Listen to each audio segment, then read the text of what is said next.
Hello friends, welcome to our channel. இன்றைக்கி நம்ம என்ன பார்க்க போகிறோன்னா முருங்கைக்கீரை கூட்டு எப்படி செய்கிறதுன்னு பார்க்கலாம் வாங்க.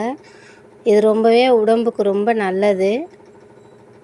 இரும்பு சத்து அதிகமாக இருக்கக்கூடிய கீரையை தான் நம்ம இன்றைக்கி எப்படி செய்கிறதுன்னு பார்க்கலாம் வாங்க. ரொம்பவே டேஸ்ட்டாக இருக்கும். வாங்க எப்படி செய்கிறதுன்னு பார்க்கலாம். நான் ஒரு டம்ளர் பருப்பு எடுத்து அலசிட்டு குக்கரில் வேக வச்சு எடுத்துக்கிறேன். ஒரு கிளாஸ் தண்ணி ஊற்றி வேக வச்சுக்கலாம். சீக்கிரமாக வேகணும்னா நீங்கள் லைட்டாக எண்ணெய் ஊற்றி வேக வச்சிங்கன்னா சீக்கிரமாக வெந்துடும்.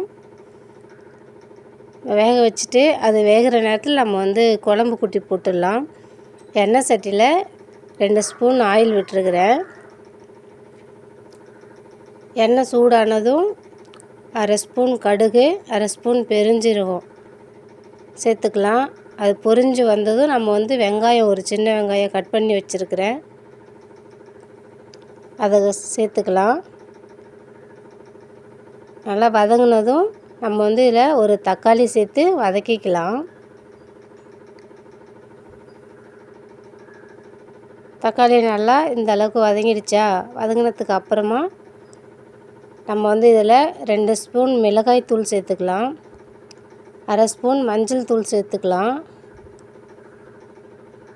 சேர்த்துட்டு இதை ஒரு வாட்டி நம்ம கலரி விட்டுக்கலாம். கலரி விட்டுட்டு நம்ம பருப்பு வேக வச்ச தண்ணி இருக்கு இல்லையா, அதை பருப்போடு கலந்து நம்ம குழம்புல சேர்த்துக்கலாம். திரும்ப நம்மளுக்கு எவ்வளோ தண்ணி தேவைப்படுதோ அவ்வளோ தண்ணி இதில் நம்ம ஆட் பண்ணிக்கலாம்.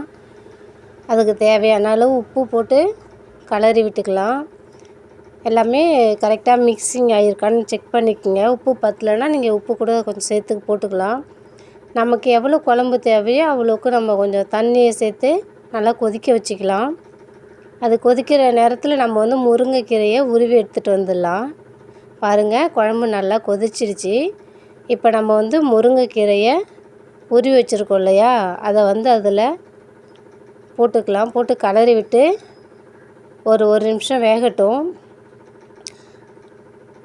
அதுக்குள்ளே நம்ம ஒரு 6 பூண்டு, 1/2 ஸ்பூன் பெருஞ்சீரகம், 2 பட்டை, ஒரு 3லேருந்து 4 கிராம்பு, இதை நாளையும் நம்ம லைட்டாக தட்டி எடுத்துக்கலாம். ரொம்ப மிக்சிலலாம் அடித்தா அது நல்லா இருக்காது.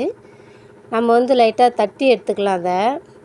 இப்போ பாருங்கள், குழம்பு நல்லா கொதிச்சு வந்துருச்சு ஓரளவு. இப்போ நம்ம தட்டி வச்சுருக்கோம் இல்லையா, அதை இதில் போட்டு கலரி விட்டுக்கலாம்.